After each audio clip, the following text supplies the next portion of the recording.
ஜெயிலில் சிச்சுவின் வாழ்க்கை. கிராமத்துல சிச்சு காக்காவுக்கு பணப்பைத்தியம் அதிகம். சிச்சு ஊர்ல இருக்கிற எல்லாருக்குமே கடன் கொடுத்து அதுக்கு அதிகமான வட்டிய வசூல் பண்ணிக்கிட்டு இருப்பா. கணக்கு வழக்கு எல்லாத்தையும் தப்பா எழுதி 7 பறவைகளோட சொத்தை அநியாயமா அவ எழுதி வாங்கிப்பா. காலையில 10 மணி இருக்கும். சிச்சு காக்கா அதோட வீட்டுல ஒரு பெரிய கணக்கு புத்தகத்தை வச்சுக்கிட்டு கணக்கு பாத்துக்கிட்டு இருந்துச்சு. அப்பதான் பன்னு கிளி அங்க வேகமா வந்தான். சிச்சு ஆண்டி வணக்கம். வாடா பண்ணோ, 10 நாளைக்கு முன்னாடி என்கிட்ட பஃப் வாங்கி சாப்பிட 10 ரூபாய் வாங்கிட்டு போனியே, கொண்டு வந்தியா? எடுத்துட்டு வந்துடுங்க ஆண்டி, இந்தாங்க உங்க 10 ரூபாய் அப்படின்னு 10 ரூபாய கொடுத்தான். ஏண்டா என்ன 10 ரூபாய் வைக்கிற? இதுக்கு வட்டி, சக்கரை வட்டி, அப்புறம் நேத்து உங்க அம்மா சண்டை போட்டதுக்கு எனக்கான கோவத்துக்கான வட்டி, இதெல்லாம் சேர்த்து மொத்தம் 500 ரூபாய் ஆச்சு. 500 ரூபாய் கொடு. பன்னு அதை கேட்டு ஷாக் ஆகி, 500 ரூபாவா ஆண்டி? நான் வாங்கி சாப்பிட்டது 10 ரூபாய் பஃப், அதுக்கு 500 ரூபாய் கொடுக்கணும் அப்படின்னா நான் என்னோட கிட்னியை தான் வித்து கொடுக்கணும். இது அநியாயம் ஆண்டி. இதுல அநியாயம் இல்லடா, இது வியாபாரம். கட்டல உங்க வீட்டுல இருக்கிற ஃப்ரிட்ஜை தூக்கிக்கிட்டு வந்துடுவேன். அப்பதான் அந்த இடத்துக்கு துணிக்குருவி வந்தா. சிச்சு, உன்கிட்ட கெஞ்சி கேட்டுக்கிறேன், நான் வாங்கின 10,000க்கு ஏற்கனவே உனக்கு 20,000 ரூபாய் கொடுத்துட்டேன். ஆனாலும் இன்னும் 15,000 ரூபாய் பாக்கி இருக்குன்னு சொல்லிக்கிட்டு இருக்க. உன் கணக்குல ஏதோ மோசம் இருக்கு. அப்போ சிச்சு காக்கா திமுறா, என் கணக்கெல்லாம் சரியாதான் இருக்கும். அன்னைக்கு என் புக்கில் நான் காசு எழுதும் போது நீ தானே கையெழுத்து போட்ட. அப்ப அதுல எவ்வளவு அமௌண்ட் இருந்துச்சுன்னு பாக்கலையா? ஒழுங்கா பணத்தை கொடு. நீ ராட்சசி சிச்சு, ஏழைங்களோட ரத்தத்தை குடிச்சுக்கிட்டு இருக்க. ஆமா ஆண்டி, நீங்க ரத்தத்தை குடிக்கிற வேம்பயர் மாதிரி இருக்கீங்க. எங்களை தயவு செஞ்சு விட்டுடுங்க. நீங்க யார்கிட்ட வேணும்னாலும் சொல்லிக்கோங்க, என்கிட்ட கணக்கு சரியா இருக்கு. என்னை யாராலும் எதுவும் செய்ய முடியாது, கிளம்புங்க. பன்னு டோனி 2 பேரும் வெளியில வந்துட்டாங்க. ரொம்ப கோவமா இருந்தாங்க. ஆண்டி, இந்த சிச்சு காக்கா தப்பு தப்பா கணக்கு எழுதுற விஷயம் நம்ம எல்லாருக்குமே தெரியும். ஆனா போலீஸ்காரங்களுக்கு ப்ரூஃப் வேணும் இல்லையா? இந்த புத்தகத்தை நாம திருடிடலாமா? புத்தகத்தை எடுத்துக்கிட்டா அது திருட்டுத்தனம் ஆகும், நமக்கு தான் தண்டனை கிடைக்கும். நாம அவ தப்பு கணக்கு எழுதும் போது வீடியோ எடுக்கலாம். என் போன்ல கேமரா இருக்குல்ல. அன்னைக்கு ராத்திரி நேரம் அது சிச்சு காக்காவோட வீடு. சிச்சு காக்காவோட ரூம்ல போய் உக்காந்துக்கிட்டு காலையில எல்லாருக்கும் கொடுத்த கடன் பணத்தை ரப்பரால அழிச்சு அதுல பணத்தை அதிகமா எழுதிக்கிட்டு இருந்தா. சிச்சு காக்கா சிரிச்சுக்கிட்டே மனசுக்குள்ள, டோனி இன்னைக்கு காலையில 5,000 ரூபாய் கொடுத்தா, அதுல ஒரு 0 அழிச்சு நான் 500 ரூபாய் மாத்துறேன். அப்போ அவ காசு எப்பவும் தீராது. பன்னு என்கிட்ட வாங்கினது 10 ரூபாய், ஆனா 2 சைபரை போட்டு 1000 ரூபாய் ஆக்கலாம். என்ன மாதிரி புத்திசாலி யாரும் இல்ல. இது எல்லாத்தையுமே வீட்டுக்கு வெளியில இருந்து ஜன்னல் வழியா வீடியோ ரெக்கார்ட் பண்ணிக்கிட்டு இருந்தாங்க. அப்போ பன்னு துணிக்கிட்ட, பாத்தீங்களா ஆண்டி, அவங்க எவ்வளவு பெரிய ஃப்ராட் வேலை பாக்குறாங்கன்னு ப்ரூஃப் கிடைச்சது. நாளைக்கே நாம போலீஸ் ஸ்டேஷனுக்கு போயிடலாம். அடுத்த நாள் காலையில அந்த ஒரு போலீஸ் ஸ்டேஷன்ல இன்ஸ்பெக்டர் லூசி தூங்கிக்கிட்டு இருந்துச்சு. பக்கத்துல கான்ஸ்டபிள் குஹுவாத்து நின்னுக்கிட்டு இருந்துச்சு. துணி பன்னு 2 பேருமே லூசி கிட்ட அந்த வீடியோவை காட்டினாங்க. இன்ஸ்பெக்டர் சார், இந்த வீடியோவை பாருங்க. சிச்சு காக்கா கடன் கொடுக்கற பேர்ல எல்லாரையும் எப்படி ஏமாத்துதுன்னு தெரியும். லூசி புறா அந்த வீடியோவை பார்த்து, ஓஹோ, இது ரொம்ப பெரிய தப்பு, சீட்டிங் கேஸ். குஹு, வண்டி எடு, இப்பவே போய் அந்த சிச்சுவை அரெஸ்ட் பண்ணி கூட்டிட்டு வரலாம். குஹுவாத்து லூசி புறா 2 பேருமே ஜீப் எடுத்துக்கிட்டு சிச்சுவோட வீட்டுக்கு போனாங்க.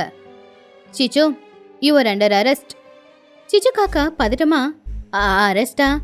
எதுக்கு? நான் என்ன தப்பு பண்ண? நீ தப்பு கணக்கு எழுதுறது சாட்சியோட எங்களுக்கு கிடைச்சிருக்கு சிச்சு, வா ஸ்டேஷனுக்கு. சிச்சுவை ஸ்டேஷனுக்கு கூட்டிட்டு போயிட்டாங்க.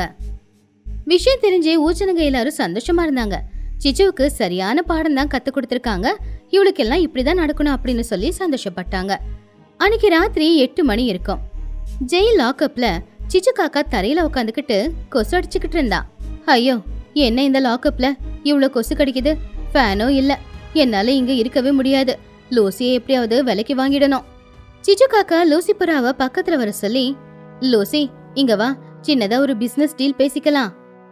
சிச்சு, நான் சீனியர் போலீஸ் ஆபீசர், என்கிட்ட இந்த டீல்ஸ் எல்லாம் வேணாம்.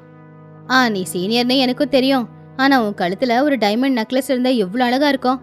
நீ அந்த FIR காப்பில ஒரு சேஞ்ச் பண்ண. எனக்கு 2 வருஷம் தண்டனைன்னு எழுதிருக்குல்ல, அத 10 நாளா குறை. அந்த 10 நாளைக்கு நான் தினமும் 10,000 ரூபாவா கொடுக்கறேன். லூசி புறா 10,000ன்னு சொன்னதும், 10,000மா? அதுவும் 10 நாளைக்கா? அப்படின்னா 10 நாளைக்கு 1 லட்சமா? ஆமா, 1 லட்ச ரூபாய் உனக்கு கொடுக்கறேன். ஆனா இந்த 10 நாள் எனக்கு இந்த லாக்அப்ல ஏசி வேணும், கொசு தொல்லை இருக்கக்கூடாது. காலையில எனக்கு இட்லி தோசை வேணும், மதியம் பிரியாணி வேணும், நைட்டுக்கு எனக்கு ஃப்ரைட் ரைஸ் வேணும். லூசி புறா ₹1,00,000 ஆசைப்பட்டு, டீல், ஓகே, உனக்கு 10 நாளைக்கு என்னெல்லாம் வசதி வேணுமோ எல்லாத்தையும் செஞ்சு கொடுக்கறேன். உனக்கு 2 வருஷம் தண்டனை கிடையாது. 10 நாள் என் ஃப்ரெண்டா இருந்துட்டு போ. அடுத்த நாள் காலையில 9 மணி கான்ஸ்டபிளான குஹுவாத்து ஸ்டேஷனுக்கு வந்து லாக்கப்ப பார்த்து ஆச்சரியப்பட்டுச்சு. லாக்கப்ல ஒரு ஏசியை பிக்ஸ் பண்ணிருந்தாங்க. உள்ள சாஃப்டான மெத்தையில சிச்சு காக்கா படுத்துக்கிட்டு இருந்துச்சு. பக்கத்துல மேங்கோ ஜூஸும் இருந்துச்சு. குஹு அது எல்லாத்தையும் பார்த்து ஆச்சரியமா, என்ன இது, லாக்கப்ல ஏசியா? சிச்சு, இந்த ஜூஸ் ஏது உனக்கு? ஹாய் கான்ஸ்டபிள், எப்படி இருக்க? இந்த ஏற்பாடு எல்லாத்தையும் பண்ணது உங்க இன்ஸ்பெக்டர் லூசி தான். எனக்கு இப்ப நீதான் எல்லா வேலையும் செய்யணும். ஹோட்டலுக்கு போய் 2 மசால் தோசை வாங்கிக்கிட்டு வா. தோசையா? ஜெயில கைதிகளுக்கு களியும் சாப்பாடும் தான் கொடுப்பாங்க.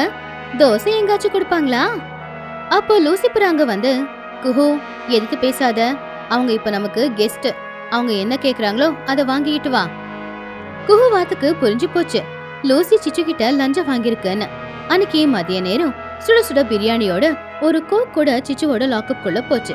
சிச்சு அங்க உட்காந்துக்கிட்டு பிரியாணி சாப்பிட்டுக்கிட்டு இருந்தா. சிச்சு அவ மனசுக்குள்ள, ஜெயில் வாழ்க்கை இவ்வளவு நல்லா இருக்கும்னு நான் கொஞ்சம் கூட எதிர்பார்க்கல லூசி.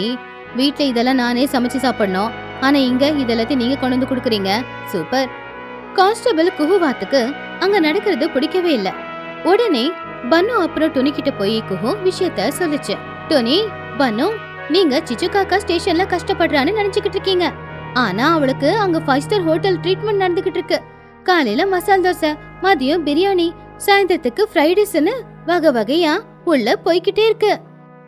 என்னது, ஜெயில பிரியாணி போடுறாங்களா? ஆண்டி, அப்ப நானும் ஏதாவது தப்பு பண்ணி ஜெயில வந்து உக்காந்துக்கிறேன். எனக்கு நீங்க 3 வேளையும் பிரியாணி கொடுங்க. எனக்கு பிரியாணி அப்படின்னா ரொம்ப பிடிக்கும். டே பன்னு, உனக்கு அறிவு இருக்கா? சிச்சு லஞ்சம் கொடுத்துருக்கா, அதனாலதான் அவளுக்கு அங்க அப்படி சாப்பாடு கிடைச்சிக்கிட்டு இருக்கு. அவங்க தப்பு பண்றாங்க, இதை இப்படி விடக்கூடாது. நம்ம மேலதிகாரியான மகிக்கழுகு கிட்ட இதை பத்தி கம்ப்ளைண்ட் பண்ணணும். ஆமா ஆமா, லாக்அப்ல உட்காந்து சிச்சு ஆண்டி பிரியாணி சாப்பிடுறாங்கன்னா அதை என்னால தாங்க முடியாது. அவங்க 3 பேரும் சேர்ந்து மேலதிகாரியான மகிக்கழுக பார்க்க போனாங்க. மகிக்கழுகு ரொம்பவும் ஸ்ட்ரிக்டான ஆபீசர். என்ன டோனி, என்ன விஷயம்? அந்த சிச்சு காக்காவை தான் அரெஸ்ட் பண்ணியாச்சே. அரெஸ்ட் ஆயிட்டா மேடம், ஆனா அவ ஜெயில கஷ்டப்படல, சந்தோஷமா வாழ்ந்துகிட்டு இருக்கா. லஞ்சம் கொடுத்து ஆபீசர்ஸ கையில போட்டுக்கிட்டு பிரியாணியும் ஃப்ரைட் ரைஸும் சாப்பிட்டுக்கிட்டு அவங்க சந்தோஷமா இருக்கா. அதை கேட்டதும் மகிக்கழுகுக்கு ரொம்பவும் கோவம் வந்துச்சு. என்னது, போலீஸ் ஸ்டேஷன்ல லாக்அப்ல பிரியாணியா? இது எவ்வளவு பெரிய குற்றம், எவ்வளவு பெரிய ஊழல். வாங்க, இப்ப ராத்திரி 8 மணி ஆகுதுல, இந்த நேரம் சிச்சுவுக்கு உள்ள என்ன சாப்பாடு போகுதுன்னு நான் பாக்குறேன். நான் மஃப்தி ட்ரெஸ்ல வரேன். மகிக்கழுகு நார்மல் ட்ரெஸ்ஸ போட்டுக்கிட்டு அன்னைக்கு ஸ்டேஷனுக்கு போச்சு. அப்ப ராத்திரி ஒரு 8 மணி இருக்கும். லாக்அப் குள்ள சிச்சு காக்கா இல்ல. லாக்அப்க்கு வெளியில ஒரு டேபிள் போட்டுக்கிட்டு அந்த பக்கம் சிச்சு, இந்த பக்கம் லூசி 2 பேரும் பீட்சாவை முன்னாடி வச்சுக்கிட்டு சாப்பிட்டுக்கிட்டு இருந்தாங்க. லூசி, பீட்சா சூப்பரா இருக்கு, எனக்கு ஜெயில இருக்கிற மாதிரியே இல்ல. நாளைக்கு மார்னிங் எனக்கு பட்டர் நானும் பன்னீர் பட்டர் மசாலாவும் வாங்கிட்டு வா.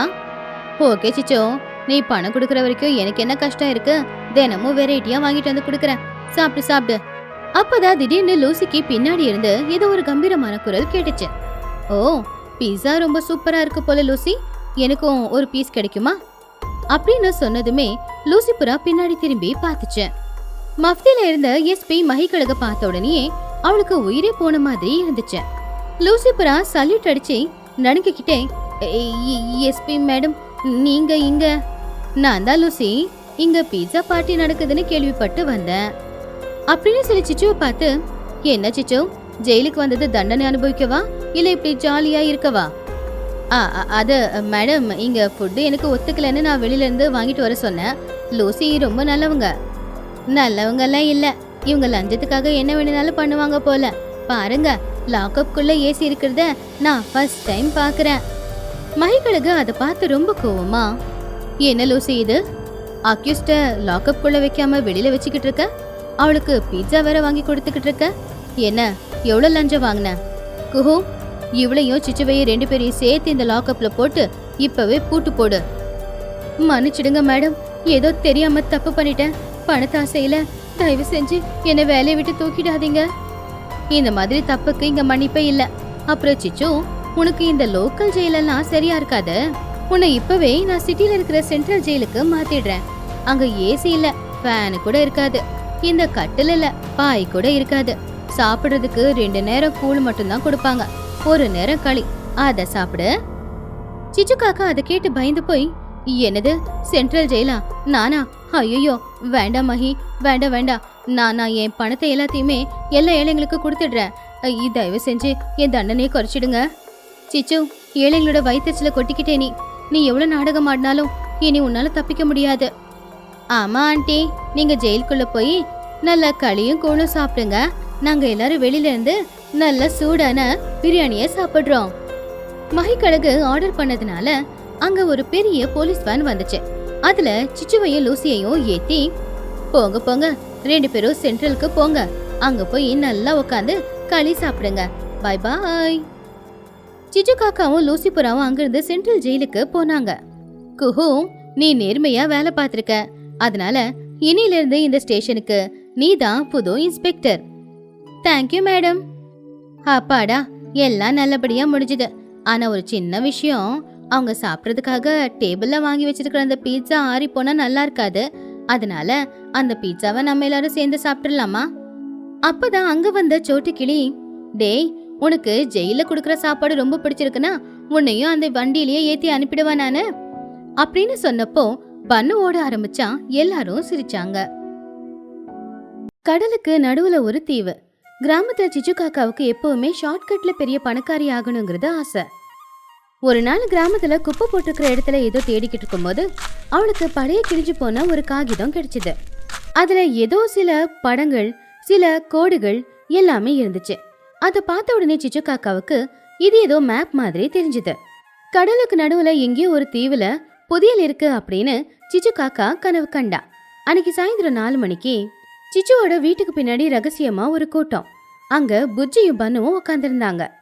சிச்சு காக்கா அழுக்கா கிழிஞ்சு போயிருக்கிற ஒரு காகிதத்தை டேபிள்ல வச்சு வாய்ஸ குறைச்சி மெதுவா பேசிச்சு. இங்க பாருங்கடா, இது யாருக்கும் தெரியக்கூடாது, ரகசியம். இன்னைக்கு நமக்கு ஜாக்பாட் அடிச்சிருக்குடா. ஜாக்பாட்டா? அப்படின்னா பிரியாணி பாக்கெட் கிடைச்சிருக்கா ஆண்டி? சீச்சி, எப்பவும் சோறு சோறு. இங்க பாருங்கடா, இது ஒரு மேப்பு, சாதாரண மேப் இல்ல, கடலுக்கு நடுவுல இருக்கிற புதையலுக்கான மேப்பு தாண்டா இது. அப்ப புஜ்ஜி குருவி அந்த பேப்பரை பார்த்து, சிச்சு ஆண்டி, இது மேப் மாதிரி தெரியல, யாரோ சமோசா சாப்பிட்டு தூக்கி போட்ட பேப்பர் மாதிரி இருக்கு. பாருங்க, என்ன கரையா இதுல இருக்கு. ஐயோ, அது என்ன கரை இல்ல, அது ஏதோ ஒரு அடையாளம். இப்போ அது அப்படி மாறி இருக்கு. இங்க பாத்தியா, இங்க ஒரு இன்டோ மார்க் இருக்கு. இதுதான் கடலுக்கு நடுவுல இருக்கிற தீவு. என்னது, கடலுக்கு நடுவுலையா? ஐயோ, அங்க நிறைய திமிங்கில மீன் இருக்கும்ல, அது என்ன பார்த்தா அதுக்கு ஸ்நாக்கா தெரிஞ்சுக்கும். நான் வரல. ஏ பைத்தியக்காரா, அங்க நிறைய தங்கம் வைரம் இருக்கும். அது மட்டும் கிடைச்சதுன்னா காலம் பூரா உட்காந்துக்கிட்டு நீ எது வேணும்னாலும் சாப்பிட்டுக்கலாம். ஸ்விக்கி கம்பெனியை நீ ஓன் பண்ணிக்கலாம். அதை கேட்டதும் பன்னு சந்தோஷமா, என்னது, ஸ்விக்கி கம்பெனியை நான் ஓன் பண்ணிக்கலாமா? அப்படின்னா நான் ரெடி ஆண்டி. எனக்கு என்னமோ இது சரி அப்படின்னு தோணல. கடலுக்கு நடுவுல இருக்க தீவுக்கு போகணுமா? நமக்கு நீச்சல் கூட வராதே. பயப்படாத புஜ்ஜி, நம்ம பறந்து போறது கிடையாது. கடலுக்குள்ள போறதுக்கு நான் ஒரு பரிசல் தயார் பண்றேன். அதுல ஏறி நாளைக்கு காலையில எல்லாரும் கிளம்பலாம். யார்ட்டையும் சொல்லாதீங்க. அடுத்த நாள் காலையில 3 பேருமே கடல் கிட்ட போனாங்க. கடல் அலை சத்தம் பயங்கரமா கேட்டுச்சு. சிச்சு காக்கா ஒரு பழைய பரிசலை தயார் பண்ணி வச்சிருந்தா. ஆண்டி, இதுதான் நம்ம டைட்டானிக் கப்பலா? இத பார்த்தா இப்பவே முழுகிடு போல இருக்கு. இதுல எப்படி கடலுக்குள்ள போறது? டேய், இது ஸ்பெஷல் பரிசல்டா. இத நமக்காகவே நான் தயார் பண்ணிருக்கேன். நம்ம ரெக்கைய துடுப்பா பயன்படுத்திக்கிட்டு நாம இந்த பரிசல் ஓட்டிக்கிட்டு போலாம். ஆண்டி, ஆனா எனக்கு என்னமோ ரொம்ப பயமா இருக்கு. பயப்படாத புஜ்ஜி, உங்க கூட நான் இருக்கேன்ல. 3 பேரும் பரிசல்ல ஏறி உக்காந்தாங்க. அலைகளோட வேகத்துக்கு அந்த பரிசல் முன்னாடி பின்னாடின்னு போயிட்டு வந்துகிட்டு இருந்துச்சு. பன்னு கிளி பாவம் ரொம்ப பயந்துட்டான். ஐயோ, எனக்கு வாந்தி வர மாதிரி இருக்கு. இந்த அலைங்க என்ன ரோலர் கோஸ்டர் மாதிரி இருக்கு. ஆண்டி, கொஞ்சம் நிப்பாட்டுங்க, நான் இறங்கி போயிடுறேன். இங்க இறங்குனா நேரா நீ திமிங்கலத்தோட வயிற்றுக்குள்ள தான் போயிடுவடா. அங்க பாருங்க, அங்க ஏதோ தெரியுது, அதுதான் தீவு போல. ஐயோ ஆண்டி, அது தீவு இல்ல, பெரிய பாறை. நாம இன்னும் ரொம்ப தூரம் போகணும் போல. எனக்கு பசி எடுக்குது. ஆண்டி, நாம லஞ்ச் எடுத்துட்டு வந்திருக்கோமா? புதையல் வேட்டையில இருக்கிறவங்களுக்கு பசி எடுக்க கூடாதுரா. அந்த தீவுல நிறைய இளநீருக்கும் குடிக்கலாம். மதியம் ஒரு 12 மணி இருக்கும். அவங்க எல்லாரும் கடலுக்கு நடுவுல இருந்த ஒரு தீவுக்கு வந்தாங்க. அங்க வெறும் மணலும் ஒரு 4-5 தென்னை மரமும் தான் இருந்துச்சு. கடைசியில அவங்க எல்லாரும் அங்கிருந்து இறங்கி சிச்சு காக்கா இறங்குனதும் அந்த மேப்பை பார்த்துச்சு. எஸ், நம்ம சரியா வந்துட்டோம். இதுதான் அந்த தங்கத்தீவு. நான் சொன்னது உண்மைதான். பன்னு இறங்கின உடனேயே சுத்திலும் பார்த்து, என்ன ஆண்டி இது? இங்க ஒரு டீ கடை கூட இல்ல, ஒரு பானிபூரி கடையோ இல்ல ஒரு சமோசா கடையோ இருந்ததுன்னா நல்லா இருந்திருக்கும். எதுவும் இல்லைன்னா நான் என்னத்தை தான் சாப்பிடுவேன்? இது ஆள் நடமாட்டமே இல்லாத தீவுடா. இங்க இப்போ நாம மட்டும் தாண்டா இருக்கோம். அப்ப இங்க பசிச்சதுன்னா மண்ணு சாப்பிடணுமா மணல் சாப்பிடணுமா? சும்மாடா, எப்ப பார்த்தாலும் சாப்பாட்டை பத்தியே யோசிச்சுக்கிட்டு. புதையல் எங்க இருக்குன்னு இந்த மேப்ல பார்க்கலாம். ஆ, இங்க ஒரு தென்னை மரத்துக்கு கீழே 10 அடி ஆழத்துல புதையல் இருக்கான். அப்போ அந்த தென்னை மரம் எங்க இருக்கு? இங்க இருக்கிறது எல்லாமே தென்னை மரம் தான். இதுல எந்த தென்னை மரம் ஆண்டி? சிச்சு காக்கா கன்ஃபியூஸ் ஆகி, அது வந்து அங்க இருக்கிற 2 மரங்களை பார்த்து, அதுதான், கண்டிப்பா அதுதான். டே சின்னோ, சாரி பன்னு, நீ போய் அந்த மரத்துக்கு கீழே கொஞ்சம் தவுடா. நானா? ஆனா என் கை சின்னதாச்சே, நீங்களே பள்ளம் தோண்டலாமே. நீ பள்ளம் தோண்டினா உனக்கு எக்ஸ்ட்ரா பங்கு தரேன். டைமண்ட் நெக்லஸ் உனக்கு தான். டைமண்ட் நெக்லஸ் எனக்கு எதுக்கு? ஒரு பீட்சா ஹட்டை எனக்கு வாங்கி கொடுக்குறீங்களா? சரிடா, வாங்கி தரேன் போ. பன்னுவுக்கு விருப்பமே இல்லைனாலும் அவன் அந்த மரத்துக்கு கீழே போய் பெரிய பள்ளத்தை தோண்ட ஆரம்பிச்சான். அப்ப சிச்சு காக்கா ஒரு பாறையில உட்காந்துக்கிட்டு அவனை கவனிச்சுக்கிட்டு இருந்துச்சு. 1 2, ஐயோ, இந்த மணலுக்குள்ள எவ்வளவு நண்டு இருக்கு. இதெல்லாம் சேர்ந்து என்ன கடிக்குது. ஆண்டி, இங்க எதுவும் இல்லைன்னு நினைக்கிறேன். இன்னும் ஆழமா தோண்டுறா. புதையல் மேல இருக்காது, பள்ளத்துல இருக்கும். ஆண்டி, எனக்கு ஒரு சந்தேகம். இந்த மேப்ல இன்ட்டு மார்க்கு கடல் பக்கத்துல இருக்கு. நாம தென்னை மரத்துக்கு கீழே ஏன் தோண்டிக்கிட்டு இருக்கோம்? சிச்சு காக்கா மேப்பை அப்படி இப்படின்னு திருப்பி பார்த்து, ஐயோ, தெரியாம இந்த மேப்பை தலைகீழா பிடிச்சுக்கிட்டு இருக்கேன். டே பன்னு, அங்க விடுறா. இந்த கடலுக்கு பக்கத்துல வந்து ஒரு பள்ளத்தை தோண்டு. பன்னு கிளி ரொம்பவும் கோவமா, ஆண்டி, நீங்க என்ன கொல்ல பாக்குறீங்களா? இப்பதானே நான் இவ்வளவு பெரிய பள்ளத்தை தோண்டினேன், நண்டெல்லாம் கடிச்சது. இப்ப இந்த இடம் எல்லாம் அந்த இடம்னு சொன்னா நான் என்ன லூசா? டேய், அதான் உனக்கு பீஸா ஹட்டு வாங்கி தரேன்னு சொன்னல, மரியாதையே தோண்டினதா பீஸா ஹட்டு. சரி சரி, இதுதான் லாஸ்ட். மறுபடியும் எங்கேயாவது தோண்ட சொன்னீங்க, அப்புறம் நான் இங்கே இருந்துருவேன். பன்னு கிளி வேற வழி இல்லாம கடலுக்கு பக்கத்துல போய் ஒரு பள்ளத்தை தோண்ட ஆரம்பிச்சான். வெயில் அதிகமா இருந்துச்சு. ஆனா சிச்சு காக்கா மட்டும் இன்னும் சும்மாதான் உட்காந்துக்கிட்டு இருந்துச்சு. ரொம்ப நேரம் தோணுனதுக்கு அப்புறமா திடீர்னு அவனுடைய கையில ஏதோ ஒண்ணு தட்டுப்பட்டுச்சு. டக்குன்னு சத்தமும் வந்துச்சு. ஆண்டி, இங்க வாங்க, கையில ஏதோ தட்டுப்படுது. டக்குன்னு சத்தமும் கேட்டுச்சு.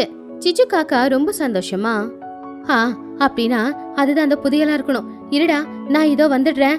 3 பேரும் சேர்ந்து மணல் எல்லாத்தையும் வெளியில கொண்டு போய் போட்டாங்க. அப்ப அந்த பள்ளத்துல ஒரு பழைய இரும்பு பெட்டி அவங்களுக்கு கிடைச்சது. அந்த பெட்டி பாக்குறதுக்கு அந்த காலத்து பெட்டி மாதிரி தான் இருந்துச்சு. வாவ், சிச்சு ஆண்டி, நீங்க கிரேட். நீங்க சொன்ன மாதிரி புதையல் இருக்கு. நான் தான் சொன்னல, நான் சொன்னா அது உண்மையாதான் இருக்கும். இப்ப நம்ம எல்லாரும் கோடீஸ்வரங்க. டே பன்னு, உனக்கு 1 இல்ல 2 3 பீஸா ஹட் வாங்கிடலாம். Thanks aunty. ஓபன் பண்ணி பாருங்க. உள்ள வைர நெக்லஸ் இருந்தா அதை நீங்க எனக்கு தான் கொடுக்கணும். மனசுக்குள்ள பிஸ்கெட் இருந்தா சாப்பிடலாமே அப்படின்னு அவன் நினைச்சான். இருங்கடா, பூட்டு போட்டிருக்கல, இத உடைச்சு பார்க்கலாம். சிச்சு காக்கா ஒரு பெரிய கல்லா எடுத்துச்சு. அந்த இரும்பு பெட்டிக்கு போட்டிருந்த அந்த பூட்டை உடைச்சுது. பழைய பூட்டுங்கிறதுனால உடனே உடைஞ்சுது. எல்லாருமே ரொம்ப ஆர்வமா காத்துக்கிட்டு இருந்தாங்க. சிச்சு காக்கா சந்தோஷமா பெட்டியோட டோரை பிடிச்சுக்கிட்டு, ஜெய் லக்ஷ்மி தேவி, வாமா வா அப்படின்னு சொல்லி அந்த மூடிய ஓபன் பண்ணா. அதுல தங்கமும் இல்ல, வைரமும் இல்ல. அப்ப அதுல என்ன இருந்துச்சு? கலர் கலரா இருக்கிற சாக்லேட்டோட பேப்பருங்க, அப்புறம் காலியா இருக்கிற சிப்ஸ் பாக்கெட்டுங்க, அப்புறம் காலியா இருக்கிற கூல்ட்ரிங்க்ஸ் பாட்டிலுங்க. பன்னு அதுல இருந்து ஒரு சிப்ஸ் கவரை வெளியில எடுத்தான். அதுல மிச்ச மீதி ஏதாவது இருக்கா அப்படின்னு பாக்க. ஆனா அதுல மிச்ச மீதி எதுவும் இல்ல. ஆண்டி, என்ன இது? புதையல்னா குப்பையா? இதுல எதுவுமே இல்ல, எல்லாம் காலியா இருக்கு. பாவம் சிச்சுவோட கண்ணுல இருந்து கண்ணீர் கொட்டுச்சு. என்னடா இது? தங்கமும் இல்ல, வைரமும் இல்ல. இந்த குப்பை எடுக்கிறதுக்கா நாம கடல் கடந்து இங்க வரைக்கும் வந்திருந்தோம். அப்போ புஜ்ஜிக்குருவி ஒரு பழைய பேப்பரை எடுத்து பார்த்து, ஆண்டி, இருங்க, இதுல ஏதோ எழுதி வச்சிருக்கு. Dear tourist, please don't throw garbage on the island. Keep it in the box. Goa cleaning team. அப்படின்னா இது புதையல் இல்லையா? இது ஒரு குப்பை தொட்டியா? யாரோ டூரிஸ்ட்காரங்க குப்பையை இதுல போடுங்கன்னு வச்சிருந்தாங்களா? நாம கடல் கடந்து இந்த குப்பை தொட்டிக்காக தான் வந்திருக்கோமா? ஐயோ கடவுளே, அப்ப அந்த மேப் கூட யாரோ தெரியாம போட்ட குப்பைன்னு நினைக்கிறேன். நான் அந்த மேப்ல புதையல் இருக்குன்னு நம்பி இவ்வளவு தூரம் கஷ்டப்பட்டு வந்தது வீணா போச்சு. பனுக்கிளி ரொம்பவும் கோவமா, ஆண்டி, நீங்க என்ன கூட்டிட்டு வந்து ஏமாத்திட்டீங்க. இந்த குப்பை தொட்டி எடுக்கிறதுக்காகவா இவ்வளவு தூரம் என்ன பள்ளம் தோண்ட விட்டீங்க? இப்ப எனக்கு பள்ளம் தோண்டதுல ரொம்ப பசிக்குது. காலையில இருந்து எதுவுமே சாப்பிடல. இங்க சாப்பிடுறதுக்கு எதுவும் இல்ல. இப்ப எனக்கு பசிக்குது. என்ன இங்க இருந்து வீட்டுக்கு எப்படி கூட்டிட்டு போக போறீங்க? சரிடா பண்ணோம், எல்லாம் என்னோட பேராசையால நடந்த தப்பு. வாங்க போலாம். என்னால இந்த பரிசலை ஓட்ட முடியாது. பள்ளம் தோண்டி எனக்கு ரெக்கையெல்லாம் வலிக்குது. பரிசலை ஓட்ட வேண்டியது நீங்களும் புஜ்ஜியும் தான். சரிடா சரிடா, நீ படுத்துக்கோடா, நாங்களே பரிசலை ஓட்டிக்கிறோம். 3 பேருமே ரொம்பவும் கவலையோட மறுபடியும் அந்த பரிசல்ல ஏறி உக்காந்தாங்க. சிச்சு காக்கா புஜ்ஜி அந்த பரிசலை ஓட்டிக்கிட்டு இருக்கும்போது பன்னு மட்டும் கால் மேல கால் போட்டு படுத்துக்கிட்டு ஆகாயத்தை பாத்துக்கிட்டு, அந்த மேகம் இட்லி மாதிரி இருக்கு, இந்த மேகம் தோசை மாதிரி இருக்கு அப்படின்னு புலம்பிக்கிட்டு இருந்தான். சாயந்தர நேரம் அவங்க ஊருக்கு வந்து சேர்ந்தாங்க. பன்னுவை பார்த்ததுமே சோட்டு ரொம்பவும் சந்தோஷப்பட்டா. டேய் பன்னு, எங்கடா போயிருந்த? காலையில இருந்து உனக்கு காணோம். பன்னு ரொம்ப சோகமா, அம்மா, நான் குப்பை பொறுக்க போயிருந்தேம்மா. இந்த சிச்சு ஆண்டி என்ன ஏமாத்திட்டாங்க. பசிக்குதுமா, சோறு போடு. சிச்சு காக்கா தலை குனிஞ்சே, சாரி சோட்டோ, இனிமே இந்த மாதிரி பைத்தியக்கார வேலை பார்க்க மாட்டேன். ஆண்டி, புதையல் கிடைக்கலனாலும் இன்னைக்கு நாம ஒரு பாடத்தை கத்துக்கிட்டோம். கஷ்டப்படாம எதுவும் கிடைக்காது. அது புதையலா இருந்தாலும் சரி. அப்படியே இன்னொன்னு, குப்பைய கண்ட இடத்துல போடக்கூடாது அப்படின்னு நாம கத்துக்கிட்டோம். உண்மைதான் புஜ்ஜி, நான் இந்த பாடத்தை கத்துக்கிட்டேன். இந்த கதையில இருக்கிற நீதி என்னன்னா, பேராசை பெருநஷ்டம். ஷார்ட்கட்ல கஷ்டமே படாம பணக்காரி ஆகணும்னு ஆசைப்பட்டா கடைசியில குப்பை தான் கிடைக்கும்.